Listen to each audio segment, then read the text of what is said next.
Vamos começar então, para a gente não perder muito tempo. Lili, você pode orar então para a gente iniciar? Oro sim. A paz para todas, né? Que a gente tem. Orou? Ah, tá bom. Então vamos orar. Pai amado, Deus querido, te louvamos, Senhor Deus, por esse momento que estamos reunidos no teu nome para aprender a tua palavra, Senhor Deus. Fale aos nossos corações, que o teu Espírito Santo encha-nos da tua palavra, Pai. Que a Luciana consiga transmitir tudo aquilo que ela preparou e que nós estejamos com o coração prontos para receber, Pai. Te louvamos, te bendizemos, em nome do teu Filho amado Jesus Cristo. Amém. Amém. A paz, queridas. Bom dia para todas vocês. A nossa aula de hoje ela é sobre a divisão, né, na Igreja de Corinto. A gente está abordando a carta de 1 Coríntios. E hoje a gente vai falar sobre a divisão. Em 1 Coríntios, no capítulo 1, a partir do verso 10.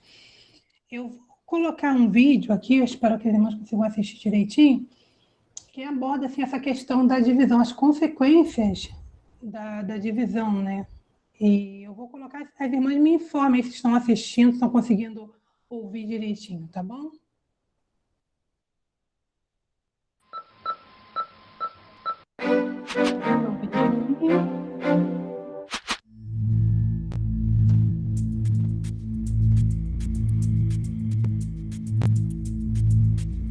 Há quanto tempo que o senhor está atuando no Sudão do Sul? Eu cheguei na missão no dia 13 de janeiro desse ano. Um pouquinho, já com um mês mais ou menos de confusão no país. Exatamente. Qual foi a situação em termos de segurança que o senhor encontrou? Bom, quando eu cheguei aqui, tinha mais ou menos um mês que tinha deflagrado a crise, né? E aí todas as cidades estavam num nível de alerta, que a gente chama vermelho aqui, e a situação era muito imprevisível do que poderia acontecer, né? Como é que o senhor explica, de uma forma resumida, o que está acontecendo, a crise no país? Posso dizer que ela tem um viés inicial político, o presidente que é de uma etnia e tinha o vice-presidente que era de outra etnia, que são rivais, vamos dizer assim, historicamente. Em junho ou julho do ano passado, ele depôs o vice-presidente e mais alguns ministros, alguns políticos. Ao todo, então, foram 12 que ele colocou para fora do governo. Isso aí veio ter repercussão em dezembro, onde houve um incidente na capital, incidente entre forças contrárias, e aí isso deflagrou no país quase que todo essas tropas anti-governo, assim como a ONU chama, né? Tropas anti-governo, não chama de rebeldes. A ONU faz questão de chamar anti-governo e tropas do governo. Então aí começou toda praticamente uma guerra civil. E quais são os principais riscos, as principais ameaças para os civis sul-sudaneses? Pessoas que foram deslocadas do seu local onde viviam, né? A gente chama de deslocados, né? Deslocados internos. Buscaram abrigo nas bases da ONU. Não é normal, mas buscaram abrigo, proteção, né? E até agora ainda ocupam essas bases. Então, o maior perigo do civil no meio de uma confrontação é ele ser a vítima da confrontação, né? Os confrontos tribais, eles não veem se o civil está ou não no meio todo o confronto, né? Então, o problema são as mortes civis, que são calculadas aí as mortes, né? Não digo só de civis, mas as mortes no total, a conta está em 10 mil pessoas, segundo aí as fontes, né?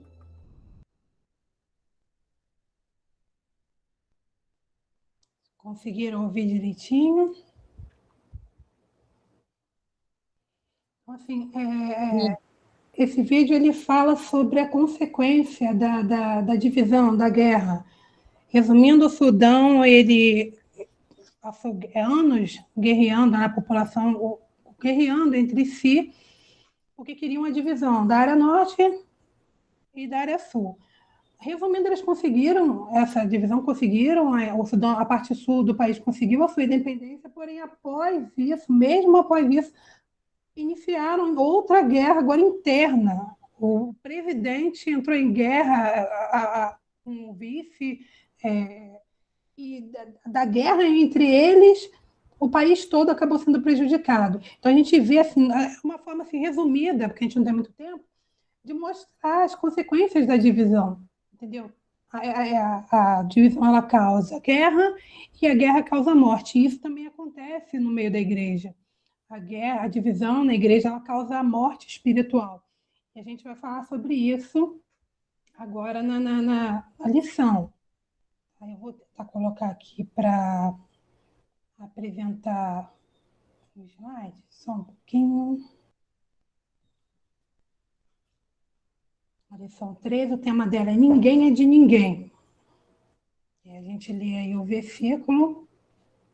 Mas vós sois dele, em Cristo Jesus, o qual se tomou da parte de Deus sabedoria e justiça, santificação e redenção. Tornou, né, da parte de Deus.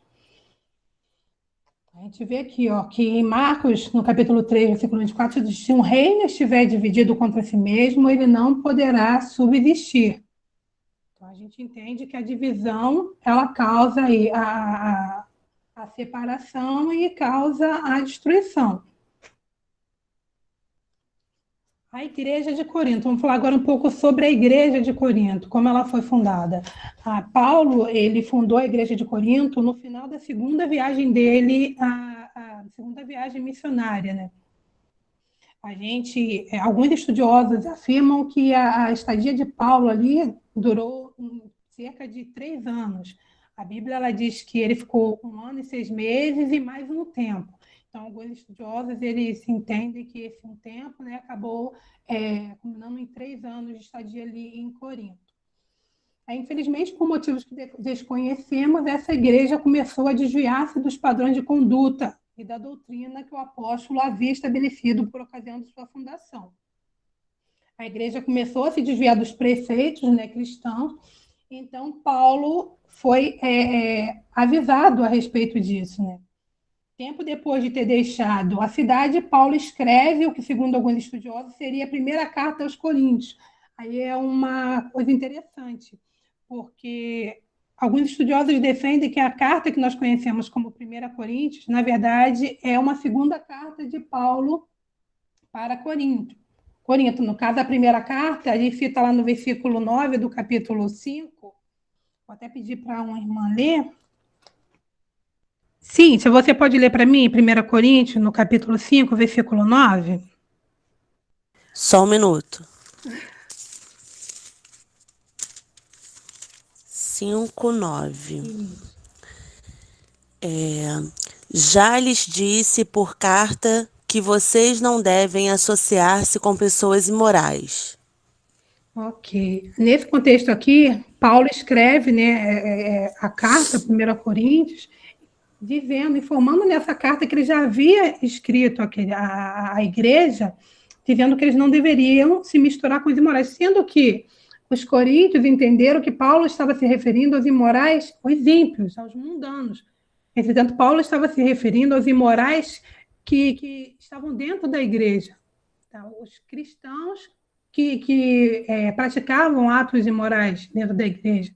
Então, para esclarecer isso, e devido à informação que ele recebeu da casa de Chloe e da comitiva, ele escreveu a primeira carta aos Coríntios, que nós conhecemos como a primeira carta aos Coríntios. Ao que parece, a primeira carta enviada por Paulo não surtiu o efeito desejado pelo apóstolo. Algum tempo após, ele recebeu informações sobre a situação crítica da igreja pelos membros da casa de uma senhora cristã chamada Chloe, e por uma comissão de irmãos vindo da igreja de Corinto, com uma oferta e uma carta com perguntas relativas à conduta cristã. Não podendo regressar a Corinto naquele momento para tratar desses problemas pessoalmente, Paulo, então, escreveu uma segunda carta, conhecida por nós como a primeira carta aos Coríntios. Então, aqui ele recebeu a informação, né, pelos membros da casa de Chloe, que a igreja estava se desviando, né, dos preceitos, e também recebeu alguns questionamentos com relação à doutrina dessa comitiva, que também foi visitá-lo. Então, para sanar todas essas dúvidas e resolver essas questões, ele escreveu a carta de 1 aos Coríntios. Com relação à casa de Chloe, a Bíblia ela não fala muito. A única passagem que a gente vê falando sobre Chloe na Bíblia é essa passagem citada aqui. Não há certeza quanto à identidade de Chloe. Alguns conjecturam que se tratava de uma comerciante de Éfeso que possuía um grupo de escravos e libertos que havia ido a Corinto. Embora a carta de Paulo não declare que Chloe era cristã, que morava em Corinto ou em Éfeso, onde a carta foi escrita, a carta de 1 Coríntios, em vista da referência do apóstolo a esta casa por nome, parece que pelo menos alguns de seus membros, familiares ou escravos, eram cristãos conhecidos dos coríntios. Aí a gente entende, a gente vê assim, a questão da casa de Chloe, da postura da casa de Chloe, a gente trazendo para os dias de hoje, talvez a gente, como é que se diz, a gente visse eles como fofoqueiros, né? Povo fofoqueiro foi lá fofocar para Paulo, da igreja de Corinto. E a gente vê que talvez não tenha sido isso. Eles estiveram na igreja, eles tinham conhecimento da doutrina, dos preceitos que Paulo havia passado para aquela igreja quando fundada, e eles acharam, assim, na minha linguagem, assim, do meu ponto de vista, eles acharam estranho que uma igreja fundada por Paulo, uma igreja que tinha uma doutrina, estivesse naquela situação. Eu acho que preocupados com a situação da igreja, a igreja como toda a igreja de Deus, eles levaram até Paulo porque tinham em Paulo o conselheiro, era o fundador, era um pastor, né? Eles levaram a situação para Paulo, para que Paulo ficasse ciente e intervisse. E foi o que Paulo fez, com muita sabedoria. Paulo, ele não se exasperou, ele foi sábio, ele foi paciente quando ele se dirigiu aos Coríntios, entendeu? E foi quando ele escreveu para tirar essas dúvidas e chamar assim, a realidade, né? A igreja de Corinto. E a gente entende que, como ele citou, como diz aqui, certamente a reputação daquela casa precedia, e exatamente por isso o apóstolo não hesitou em citá-los publicamente como sua fonte. Então a gente entende que não eram pessoas fofoqueiras, pessoas intriguentas, porque se fosse Paulo era um homem sábio. Ele não, em nenhum momento, citar ou dar ouvido a pessoas mais intencionadas. Então, a gente entende que eram pessoas que tinham uma reputação, entendeu? Não eram os fofoqueiros. Continuando, a gente vem aqui agora para os problemas da igreja de Corinto, que são muitos, muitos. Há uma observação também, quando Paulo ele chegou em Corinto, ele estava muito fragilizado. Ele estava meio que deprimido porque ele tinha sido humilhado, né? Zombaram dele em Atenas, então ele chegou assim, meio deprimido em Corinto. E foi um desafio pregar naquela cidade, porque era uma cidade idólatra, era uma cidade libertina. Então, assim, foi um desafio para Paulo. E, embora essa cidade tivesse todos esses problemas, a gente vê que quando ele cita a igreja, quando ele fala que a igreja, ele fala com muito amor, com muito carinho. Os problemas na igreja de Corinto, as divisões. Paulo estava no seu último ano de ministério na cidade de Éfeso, quando recebeu informações de que a igreja de Corinto não estava indo muito bem. As informações eram muitas e poucas delas eram boas. Eu fico imaginando quando Paulo recebeu a carta e quando Paulo recebeu a informação por meio dos membros da casa de Chloe, a cara de Paulo. Porque, assim, a gente vai lendo na Bíblia, a lição também nos diz da situação da igreja naquele momento. Paulo, ele fundou a igreja, estava todo mundo lá muito bonitinho, ele falou, graça e paz, vão embora, vocês fiquem com Deus, foi embora. Quando ele recebe essa informação, eu acho que ele ficou assim, de boca aberta. Vamos lá. Paulo soube que a igreja estava dividida em 4 grupos. Grupos que se formaram em torno de personalidades, de pessoas que tinham tido uma participação no passado recente da igreja, como o próprio Paulo e Apolo. Havia até um grupo que talvez fosse o mais perigoso deles, que era o grupo de Cristo. Eles diziam que não eram seguidores de homem algum e sim de Cristo. Era como se dissessem: não queremos estar debaixo da orientação ou da instrução e autoridade de qualquer homem, porque recebemos tudo diretamente de Cristo. Alguns estudiosos têm identificado este grupo como o grupo dos espirituais, que falavam em línguas, se gloriavam por terem experiências extraordinárias e não aceitavam a autoridade de Paulo na igreja. Assim, tinha-se a divisão, cada um com seu pensamento, e insubordinados. Eles não queriam aceitar a direção.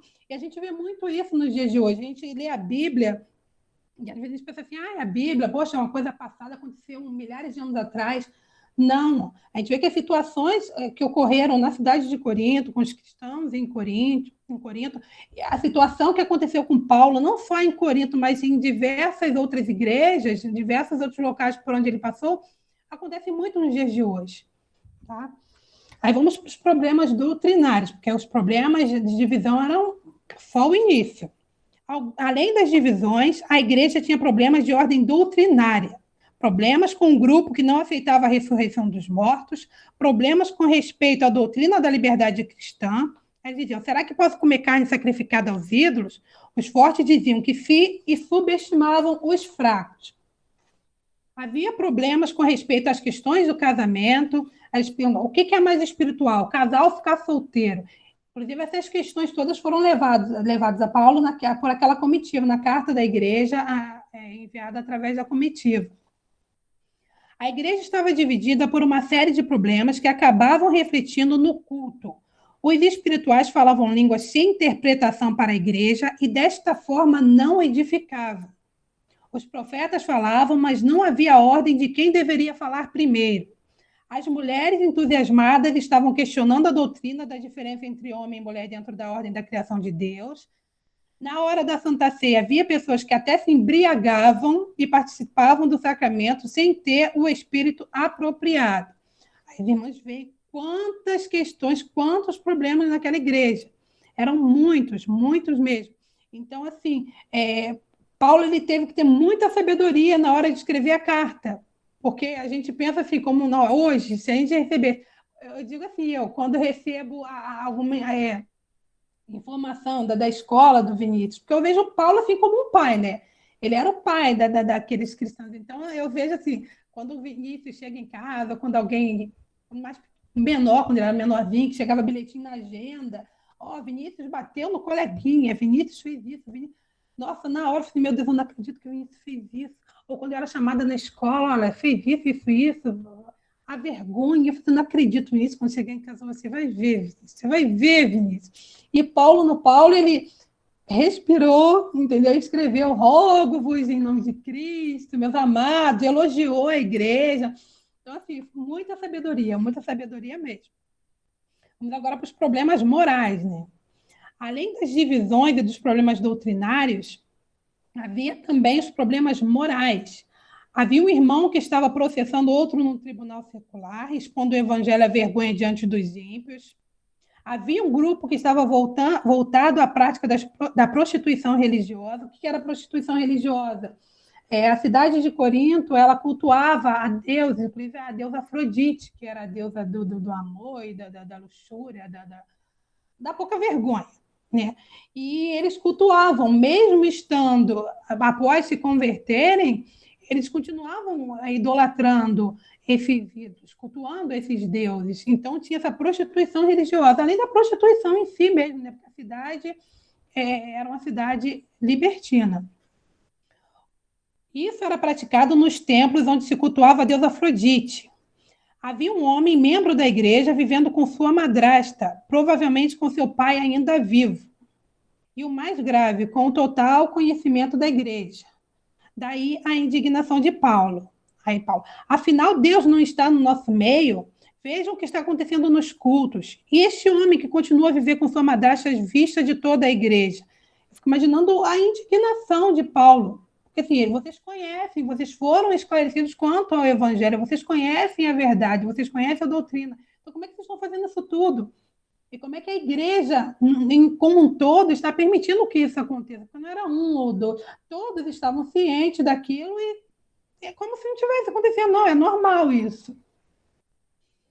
A igreja deveria constatar que a conduta moral e espiritualidade são duas coisas que andam juntas, ou seja, as duas coisas são necessárias. Quando temos uma e não a outra, ou a espiritualidade é falsa, ou a moralidade é falsa, pois a genuína espiritualidade existe uma conduta de acordo com as verdades do Evangelho. Um fato importante a ser observado é que Paulo, ao escrever, não se dirige aos líderes da igreja, mas fala à igreja como um todo, deixando claro que a responsabilidade de viver uma vida de santidade na igreja, zelando para que no convívio entre irmãos haja amor, união e verdadeira adoração ao Senhor, é de cada um dos membros do corpo de Cristo.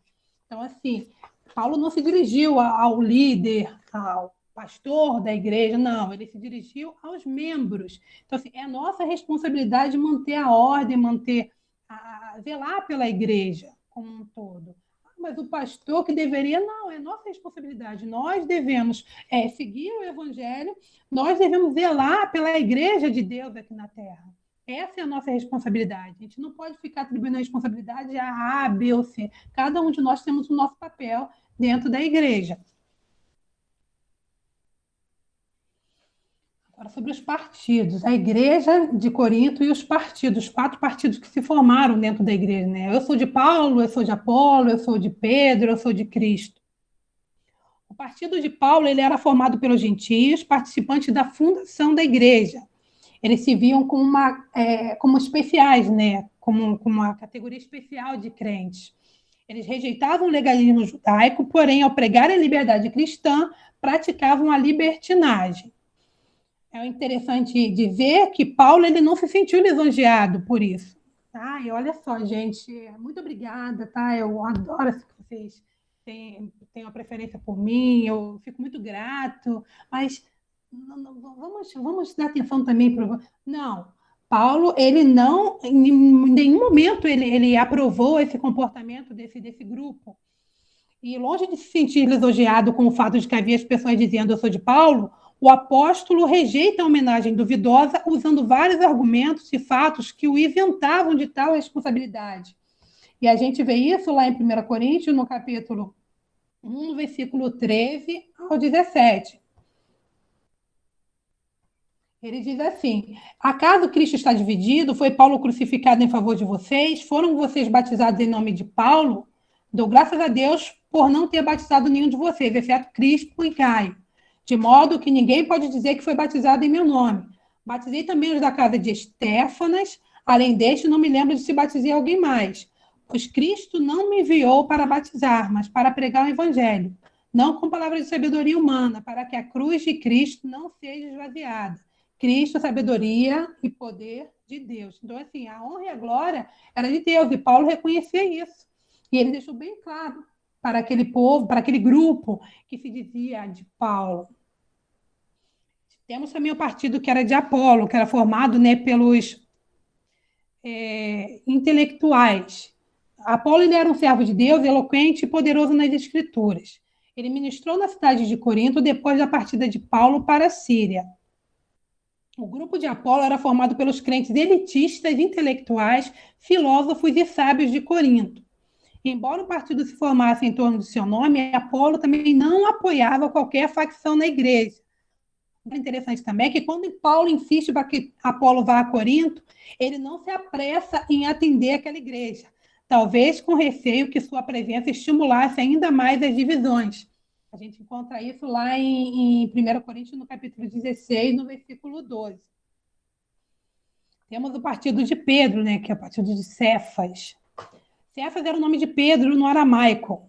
Não há qualquer registro de que este Apolo tenha ido a Corinto, mas seu renome como um dos 3 discípulos mais chegados a Cristo e apóstolo dos judeus era conhecido por todos os cristãos. O partido de Cefas, o qual deu muito trabalho a Paulo, era composto por judeus legalistas. É possível que esses judeus tenham se convertido em Jerusalém através da pregação do apóstolo Pedro no dia do Pentecostes, e depois formado na igreja local um grupo a favor da liderança desse apóstolo.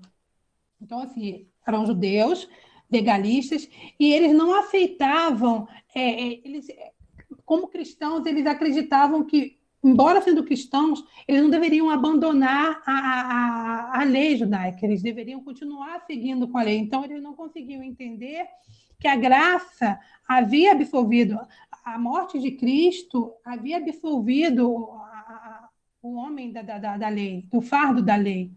Então, assim, eles achavam que era obrigatório para o cristão, embora convertido, seguir a lei judaica. Então, eles não concordavam com Paulo em muitas coisas, eram insubordinados, deram muito trabalho para Paulo. E tinha também o partido de Cristo, né? Que eu sou de Cristo. Este grupo era um grupo exclusivista, né, da igreja. Talvez o grupo mais orgulhoso. Não dava nenhuma importância à liderança humana e se diziam seguidores autênticos de Cristo. Cristo é o nosso líder, proclamava. Dependemos apenas dele e não precisamos nos sujeitar a nenhum líder. E, que eram os super espirituais que a gente citou mais na frente, né? Eles davam ênfase a experiências espirituais desvinculadas dos ensinamentos das Escrituras. Então, assim, um resumo do que a gente lê sobre os partidos, a gente vê muito isso nos dias de hoje.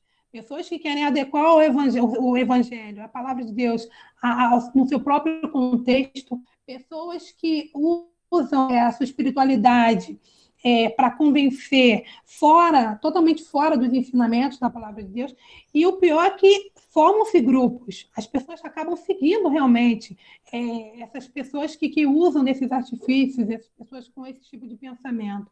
Então, a gente vê que não é uma coisa só de lá da época de Paulo, a gente vive isso hoje no meio da igreja.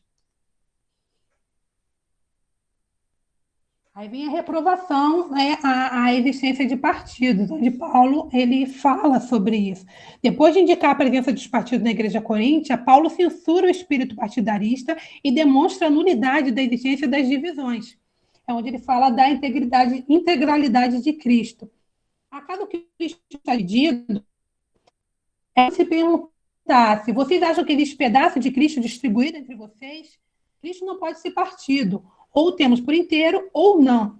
Se a igreja está dividida em partidos e os crentes defendem estar ligada a Cristo, então Cristo precisa estar fragmentado. O que quer dizer fragmentado? Quebrado, despedaçado. Isso realmente é um absurdo. A gente não pode partir Cristo e dividir. Não, ó, Cristo vai ficar aqui com você, no seu grupo, Cristo também fica aqui no seu grupo. Se o ensinamento é um só, se Cristo é um só, não pode haver divisão dentro da igreja. Hein? Temos aqui o ensinamento de Paulo com relação à cruz de Cristo. Ele pergunta, foi Paulo crucificado em favor de vocês? É a segunda pergunta de Paulo. O apóstolo desafia os coríntios a abandonarem os partidos e se aglutinarem em Jesus Cristo crucificado. Esse tinha sido o ponto principal da primeira mensagem que lhes havia pregado. Se os crentes sempre se lembrassem de quem morreu por eles, deduziriam que todos são igualmente de Cristo e abandonariam o espírito de desunião na igreja. A gente vê que falta conhecimento. Faltava conhecimento. Por mais que Paulo tivesse pregado, por mais que Paulo tivesse ensinado, ainda faltava conhecimento com relação à cruz de Cristo, à palavra de Cristo. O senhorio de Cristo. Aí Paulo pergunta, foram vocês batizados em nome de Paulo? Ao perguntar isso, o apóstolo chama a atenção dos coríntios para a necessidade de estarem sujeitos unicamente ao Senhor. Eles selaram pelo batismo a fé em Cristo. Tinham se tornado propriedade do Senhor e por isso estavam numa relação vital com Ele. Agora, todos pertenciam a Cristo e não a Paulo, a Apolo ou a Cefas. Ao final, o apóstolo deixa claro que a essência da sua comissão não era ministrar ritos e se pregar o evangelho, dando o devido valor à cruz de Cristo, sem se importar demasiadamente com a sabedoria humana e a eloquência. O partido de Apolo, eles enfatizavam a sabedoria de Apolo, porque Apolo é sábio, e a gente vê isso hoje. Pessoas seguindo pastores, seguindo pessoas baseadas na sabedoria, no que a pessoa fala, a pessoa fala bonito, a pessoa fala fluente, então ela deve ser ela está pregando a verdade, mas não é baseado na sabedoria humana. O conhecimento da Bíblia não está baseado na sabedoria humana, nós temos que nos basear na sabedoria de Deus. Não ficar olhando a sabedoria e a eloquência. E Paulo ele fala isso lá em 1 Coríntios 1,17. A preocupação dele não era atrair multidões com a sua forma de falar, com a sua eloquência.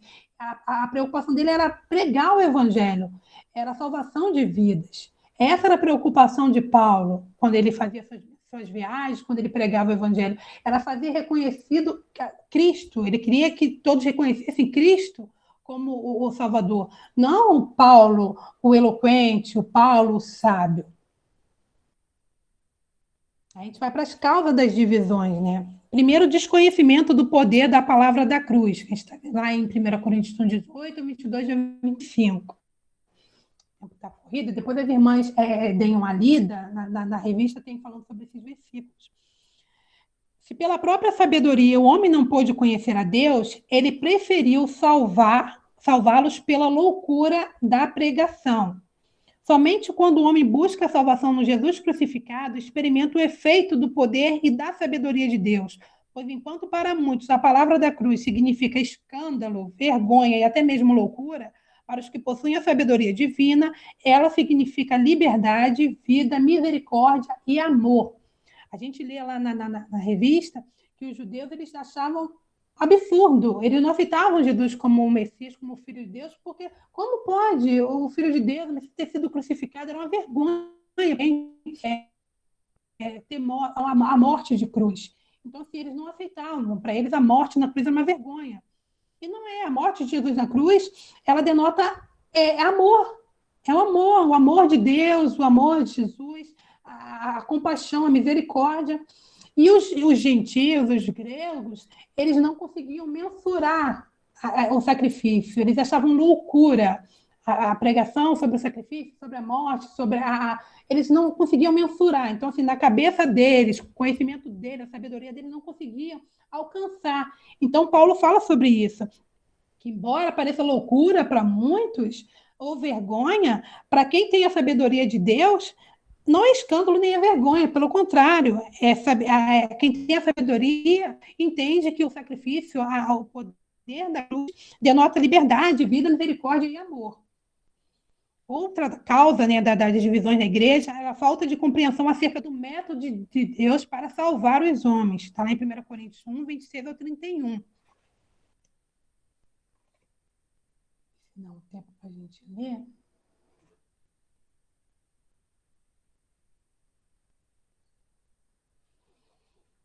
Paulo diz assim: irmãos, pense no que vocês eram quando foram chamados. Poucos eram sábios segundo os padrões humanos. Poucos eram poderosos. Poucos eram de nobre nascimento. Mas Deus escolheu as coisas loucas do mundo para envergonhar os sábios. E escolheu as coisas fracas do mundo para envergonhar as fortes. Ele escolheu as coisas insignificantes do mundo, as desprezadas, que nada são, para reduzir a nada as que são. Para que ninguém se vanglorie diante dele. Porém, por iniciativa dele que vocês estão em Cristo Jesus, o qual se tornou sabedoria de Deus para nós, isto é, justiça, santidade e redenção, para que, como está escrito, quem se gloriar, glorie-se no Senhor. Então, Paulo ele escreve isso, deixando bem claro que nós não somos salvos por nossos méritos, nossos próprios méritos. O método de Deus tem como objetivo principal impedir que o homem se vanglorie na sua presença. Entendemos com isso que a sabedoria humana não salva e que não temos como alcançar a salvação a partir de nossos próprios méritos, pois sem Deus nada somos. Precisamos ter sempre em mente que a salvação é fruto unicamente da misericórdia do Senhor, demonstrada através do sacrifício de seu Filho na cruz, sendo Jesus Cristo nosso único caminho de acesso ao Pai, nosso único caminho à salvação. Então, é isso que não entrava na cabeça deles, embora tivessem sido orientados por Paulo, eles não tinham ainda isso enraizado no coração, no seu conhecimento. Eles achavam que mérito, não, vocês não são nada, vocês não têm nada, sem Jesus, sem a cruz, sem o sacrifício da cruz, vocês não teriam a salvação, vocês não teriam nada. E Paulo ele explica isso para eles. A gente vê aqui, olha, a divisão racha a igreja. A gente vê lá em 1 Coríntios 3, Paulo dizendo, porque visto que há inveja e divisão entre vocês, não estão sendo carnais e agindo como mundanos? Paulo usa o termo dissensão na língua grega, schmata, que significa literalmente rasgo ou rachadura. Ele está enfatizando que as dissensões e o partidarismo racham o caráter e o testemunho da igreja. E se está rachado, pode quebrar a qualquer momento. A igreja deve permanecer sólida e perfeita, pois é coluna e baluarte da verdade. Está lá em 1 Timóteo, no capítulo 3, versículo 15. Cada crente tem a sua parte na preservação da comunhão e da unidade cristã. Então, assim, ele diz o quê? Vocês precisam dar exemplo. Vocês não podem se portar como mundanos. Quando ele fala na primeira carta, que no 5, no versículo 9, da primeira carta que ele enviou, dos imorais, não se associa aos imorais. Quando ele fala, a igreja entende que ele estava falando dos ímpios, não, ele está falando do povo mesmo da igreja. Então aqui ele fala, olha, a dissensão, vocês estão agindo como mundanos dentro da igreja, vocês estão agindo como mundanos. E isso é reprovável. É reprovável. Então, se nós agimos como mundanos, se nós não reconhecemos a palavra, se nós não damos atenção ao que está escrito na Bíblia, à doutrina, nós agimos como mundanos e isso acaba causando uma ruptura dentro da igreja. E a ruptura, a rachadura, tende o quê? Uma casa, se ela possui uma rachadura, com o tempo ela vai desmoronar. Então, precisa ter uma base sólida. A igreja precisa ter uma base sólida. E para que ela tenha uma base sólida, tem que haver conhecimento da palavra, tem que haver união, não pode haver dissensão no meio dos seus membros.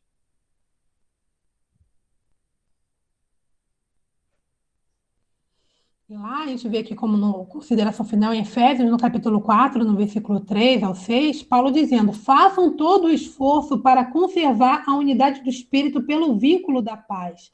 Há um só corpo e um só Espírito, assim como a esperança para a qual vocês foram chamados é uma só. Há um só Senhor, uma só fé, um só batismo, um só Deus e Pai de todos, que é sobre todos, por meio de todos e em todos. Então, ele reforça o que Paulo está querendo dizer.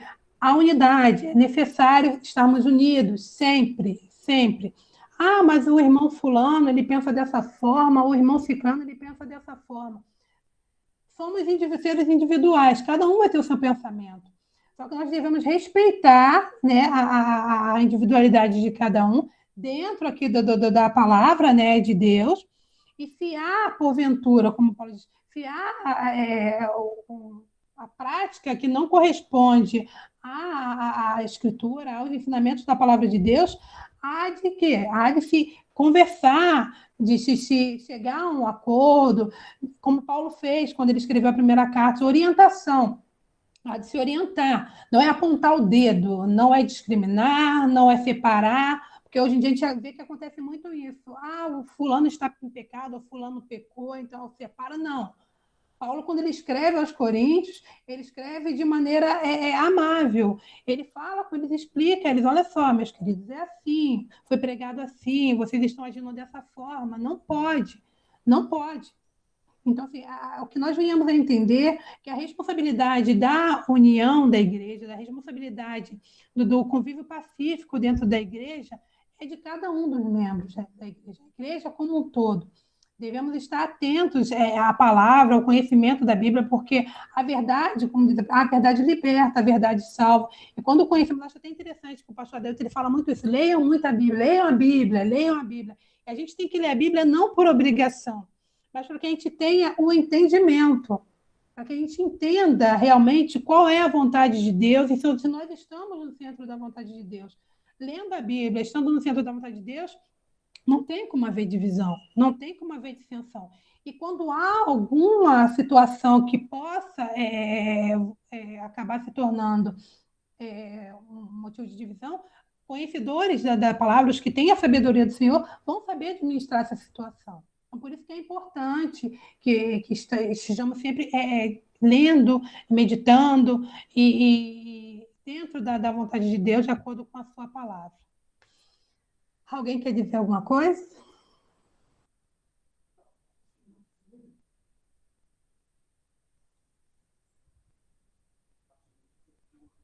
Queridas, estão me ouvindo?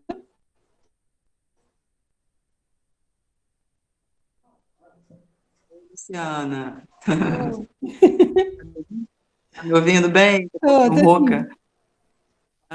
Muito bom, graças a Deus. Já terminou já a sua aula? Porque os homens estão tendo aula ainda. Eu tenho algumas coisas para falar. Falei, não, deixa eu dar a oportunidade para as irmãs falarem, porque eu falei assim, não, eu quero falar direitinho tudo que está aqui, então vou falar, agora vamos, porque é muita coisa. Eu lendo assim, Coríntios, gente, eu fiquei assim, ó, porque a gente lê a Bíblia, como a Adailto fala, vamos ler a Bíblia, ler por ler, não, hoje eu li um capítulo, hoje eu li 2 capítulos, não. Quando a gente para realmente estudar a Bíblia, ler a Bíblia com... Fiquei lendo a história de Paulo, gente, eu chorei. Vocês viram? Eu chorei. Eu falei assim, gente, do que eu reclamo? Do que eu reclamo na minha vida, pelo amor de Deus? Gente, e a gente vê que Paulo era como eu, como você. Ai, gente, não, pô, como é que eu... Não tem como. Paulo era Paulo, não. Paulo era humano, como eu, como você. E mesmo assim, ele seguiu ali o evangelho, ele pregou a palavra do Senhor, entendeu? As pessoas se arrependeram, porque depois que Paulo envia a carta, né, houve ainda um tempo que eles, de coração endurecido, alguns deles, mas depois eles se arrependeram. Inclusive, tem a premissa de que Paulo escreveu uma carta mais severa, né? Depois até se arrependeu de ter escrito, e vi que essa carta ela foi extraviada. Lembrei muito do meu pai. Desculpa, quero te cortar. Meu pai, ele batia na gente e depois chorava pedindo perdão em nome de Jesus. Ele demorava muito de bater, assim, chamava atenção, 1, 2, 3. Quando não tinha mais jeito, ele batia. Mas depois que batia, a gente ia dormir com o couro quente, aí vinha meu pai na noite, no meio da noite, abraçar minha filha, me perdoa em nome de Jesus. E eu acho que a situação com Paulo foi a mesma. Paulo ele foi, de alguma forma, destratado por um membro da igreja, né, depois dessa carta, depois da visita que ele fez lá à igreja, e ele acabou escrevendo uma carta um pouco mais severa, um pouco mais. E depois ele chorou, pedindo perdão, me perdoe, eu não queria. E assim, era amor, Paulo era amor e passou por tanta coisa, e as pessoas querendo humilhar, você não é tão sábio como fulano, você não entende como ficando. E ele fala, como assim? Eu não sei, não quero me gabar, não, mas olha só, eu tenho conhecimento, sim. Acho que no momento humano de Paulo, olha, eu já fui, eu já apanhei, eu já fui preso, eu já passei por naufrágio. Então, assim, eu acho que ele estava no ápice do nervoso, né? E depois ele fala, vocês me desculpem por eu ter escrito dessa forma e tal. Então, assim, eu lendo a história de Paulo, eu falei, meu Deus, do que eu reclamo? Do que eu reclamo? Às vezes a gente reclama ai, tá chovendo, eu não vou na igreja. Às vezes no culto online, hoje eu não vou no culto online, não. E a gente vê ali a história de Paulo. Paulo viajava, não tinha ônibus, não tinha trem, não tinha avião, era a pé, às vezes, para cima e para baixo, para cima e para baixo, doente, porque ele estava doente, esteve doente, foi abandonado pelo enfermo. Assim, não, sinceramente, me desculpa até estar falando demais, mas eu fiquei assim, eu falei, Jesus, me perdoa mesmo, me perdoa, e que eu possa praticar, não só ler e daqui a pouco esquecer, que eu possa colocar isso em prática na minha vida, porque às vezes a gente lê, né, se empolga ali, nossa, mas depois a gente acaba esquecendo, aí nossas práticas começam, acho que igual ao povo de Corinto, né? Eles estiveram com Paulo, Paulo pregou o evangelho, Paulo disseminou entre eles ali a palavra do Senhor, e depois de um tempo que Paulo se ausenta, eles passam a praticar aqueles atos, se voltam contra eles próprios ali dentro da igreja, causa aquela ruptura, aquela dissensão. E às vezes acontece com a gente, né? A gente tem o conhecimento, a gente lê a Bíblia, fica, legal, e depois de um tempo a gente acaba esquecendo. Então, que seja constante, que seja, como é que se diz? Permanente a nossa postura como cristão, a nossa vontade de ler a Bíblia, a nossa vontade de estar na presença de Deus, a nossa vontade de honrar o Senhor, que seja constante, que seja constante. Gente, vou falar mais nada não. Pode falar, Cat, pelo amor de Deus. Não é nada, não. É só falar que realmente a gente precisa entender, né, que como você falou, Paulo era humano, Paulo era como nós, né? E assim como nós, ele lutava contra algo, né, dentro dele, que era aquele judeu perfeito, né? E como judeu perfeito, ele também lutava contra esse legalismo, né? Tanto é que, como você falou, às vezes chamava atenção em relação a algumas situações, E ele, posteriormente, né, em outras situações, até na segunda carta de Coríntios, ele meio que refaz a sua postura, né, pede desculpa pela severidade com que falava. Por quê? Porque ele via que estava sendo muito, muito pesado, né, estava sendo muito, muito severo, né, vamos dizer assim. E como você falou, ele era humano, ele passou por muitas coisas, e às vezes ele pedia desculpas também, né, e foi perfeito você ter citado isso. Os problemas da igreja de Corinto, né, a gente percebe hoje naturalmente, frequentemente, quase que sempre, né, nas igrejas. Eclesiastes, capítulo 3, versículo 15, fala, né, que não há nada de novo, aquilo que já foi, né, e aquilo que já foi anteriormente, aquilo que será, né, já foi anteriormente, ou seja, não há nada de novo, tudo se repete, tanto para os problemas da igreja de Corinto, tanto os problemas lá na época de Moisés, os problemas hoje nas igrejas, como a gente vê, né? Então, assim, não há nada de novo, tudo realmente se repete. E você enfatizou muito bem a questão das divisões, né? Que os seguidores lá de Cristo eram os mais problemáticos, que se diziam os perfeitos, né? E a gente vê tanto isso hoje, né? Meu Deus do céu, como a gente tem que aprender, como a gente precisa mudar, como a gente precisa melhorar. Mas graças a Deus que a gente tem a palavra de Deus aí para nos orientar em todo o tempo, né? E o Espírito de Deus para nos constranger diante disso tudo. Parabéns, olha, muito boa sua aula. E assim, realmente falar de Corinto vai falar dias e dias e dias sobre a nossa vida, né, como cristãos. Realmente é algo muito, muito presente, uma carta tão antiga, mas que se torna tão atual, né, e tão necessária. Realmente a palavra de Deus é incrível, é linda, realmente é maravilhoso. Muito bom, parabéns, querido. Deus abençoe. Foi exatamente dessa forma aí, tão antiga e tão atual. Foi exatamente isso que eu pensei. Nossa, como pode? Verdade. Verdade. Mais alguém?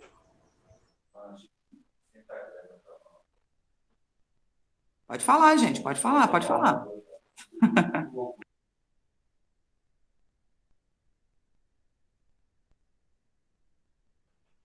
Vamos terminar então, gente. Nós já passamos do prazo lá das 10 e 20. Vamos terminar Aí, bem. Luciana, cheia de talento escondido, hein? Ai, nada sou. Foi que nem Paulo. Toda Uma glória e benção, toda honra uma seja dada benção. ao Senhor. Deus te abençoe, Amém. uma benção. Amém. Assim, que Deus possa falar, como Deus falou comigo, como eu fui tocada, Deus possa falar aos corações de vocês, continuar falando nos nossos corações, né, através da palavra. A gente vê que todas as nossas dúvidas, a resposta está aqui. A gente vê, não tem resposta quem não tem o conhecimento. A resposta está aqui. O que você vai fazer com essa resposta, com relação à resposta que você teve, é outra coisa. Agora, a resposta, o caminho está aqui, ó. O caminho a seguir está aqui. Entendeu? Você segue se você quiser. O resultado da sua escolha é independente. Agora, o caminho está aqui. A palavra de Deus está aqui. A gente tem isso. Antigamente, as coisas que ocorreram antigamente, elas ocorrem hoje. A gente tem aqui como proceder com relação a essas coisas. Em toda a Bíblia. Então, assim, não segue quem não quer. Não tem o conhecimento quem não quer. Entendeu? Porque está aqui. Então, a gente tem essa noção, né, de estar sempre aprendendo, de estar sempre buscando o conhecimento e estar mais próximo, mais chegado a Deus. Eu digo por mim mesmo, eu aprendi muito, muito, muito mesmo. Eu fiquei muito tocada. Eu peço ao Senhor que eu não deixe, que isso não se afaste da minha mente, que eu não venha esquecer, que eu guarde esse ensinamento, porque me tocou. Às vezes que a gente reclama, não estou dizendo, mas o meu problema não é nada. Não, cada um tem o seu problema, cada um tem a situação que vive, cada um sabe, como diz o ditado, onde o sapato aperta, né? Mas a gente tem que ver. Paulo, a gente fala de Paulo, mas a gente fala também de outros apóstolos, a gente fala de Pedro, o próprio Jesus. Jesus, quando ele esteve na Terra, ele não era Deus, ele era um homem. E a gente vê que ele sofreu tudo, ele passou por tudo aquilo. Então, a gente vê até como referência, primeiro Jesus Cristo, os apóstolos, aquelas pessoas que trilharam o caminho e se mantiveram fiéis, mesmo com todas as dificuldades, mesmo com todos os empecilhos, perseguições, zombarias, discriminações. entendeu? Depressão, que sofreram, deprimidos, doenças, então que a gente vai se manter fiel à palavra de Deus em meio a tantos problemas, em meio a tantas situações. Amém, queridas? Vamos orar para terminar, então? Cat, você pode orar para a gente encerrar? Sim, sim, com certeza. Exatamente, com você. Amém. Eu queria só fazer, né, um convite, né, um apelo às irmãs para não deixarem de assistir às aulas, né, da escola dominical, porque a gente aprende tanto, né? Às vezes a gente, por exemplo, eu já li várias vezes, né? Eu creio que todas as irmãs, né, a Carta de Coríntios, e a gente, quando tem essa oportunidade, né, tantas coisas novas, né, tantos detalhes que às vezes a gente passa despercebido e se tornam tão necessários, né? Essa observação se faz tão necessária. Então, assim, procurem não faltar, né? Eu sei que a gente está nesse novo formato, né? Se Deus quiser, tudo vai voltar à normalidade.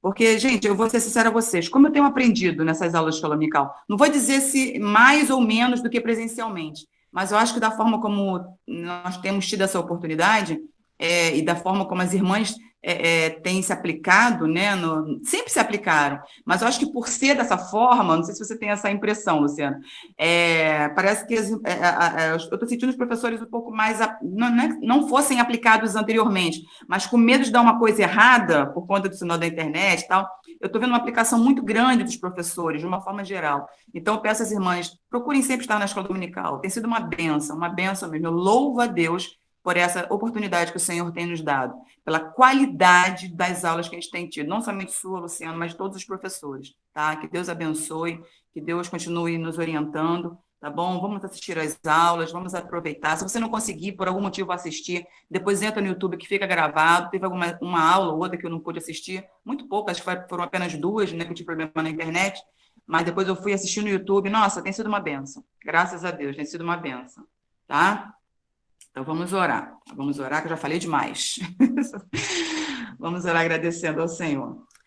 Pai amado e santo, Deus bendito, eu quero te louvar, meu Senhor, por essa oportunidade, por esse privilégio, ó Senhor, de estar aqui reunida, Senhor, com as minhas irmãs, aprendendo um pouco mais da Tua palavra. Senhor, eu quero te louvar pela vida da Luciana, que tem se empenhado, Pai, em ministrar aos nossos corações estas verdades. Sabemos, meu Senhor, que são dados históricos, sabemos, meu Senhor, que são informações muito preciosas e que, ao mesmo tempo, são informações tão atuais, Senhor, que vêm ao nosso encontro de uma forma tão rica, de uma forma tão necessária. Senhor, que nós possamos estar atentas, meu Senhor, a cada dia para essas necessidades, ó Senhor, de estarmos sempre atentas ao que o Senhor tem a nos falar e a nos orientar segundo a Tua palavra. Meu Senhor, livra-nos das divisões, livra-nos das facções, livra-nos, meu Senhor, desses partidarismos que tantas vezes se levantam no seio da Tua igreja.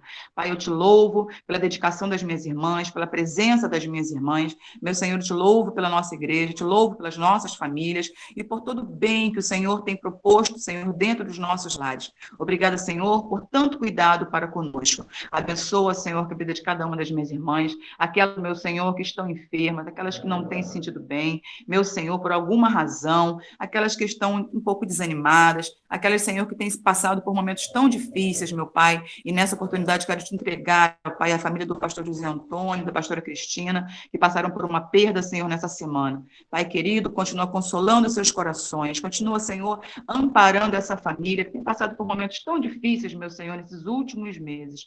Pai, guarda esta família debaixo do teu precioso sangue, continua confortando, Senhor, e dando aquele abraço, Senhor, que só o Senhor sabe dar. Abençoa a vida das minhas irmãs, continua, Senhor, derramando as bênçãos dos céus, que essa semana que se inicia, meu Pai, seja uma semana de boas notícias, uma semana, Senhor, de dádivas dos céus para as nossas casas, eu te peço. Pai, continua nos abençoando, dá-nos, Senhor, um dia abençoado em tua presença, que o culto logo mais à noite, Senhor, que será ceia, Senhor, seja um culto abençoado, repleto, Senhor, da tua presença e da tua alegria em nós e para nós. Continua abençoando as minhas irmãs, obrigada por esse dia, Obrigada por esse privilégio, que é aprender um pouco mais da tua palavra, Senhor, e inserir essas verdades, Senhor, entranhar essas verdades nos nossos corações, impregnando as nossas mentes, Senhor, com aquilo que o Senhor tem de mais precioso para nós, que é a tua verdade. Obrigada por tudo, mais uma vez eu te agradeço. Abençoe as minhas irmãs, guarda as nossas vidas, continua curando, Senhor, curando-nos das nossas enfermidades e dando-nos a tua paz, que excede todo o entendimento. Ser conosco hoje e sempre, Pai. Continua abençoando as minhas irmãs, eu te peço mais uma vez, dando livramento, dando bênçãos e presenteando da maneira que só o Senhor sabe presentear. Obrigada por tudo, em nome de Jesus. Em nome de Jesus. Amém.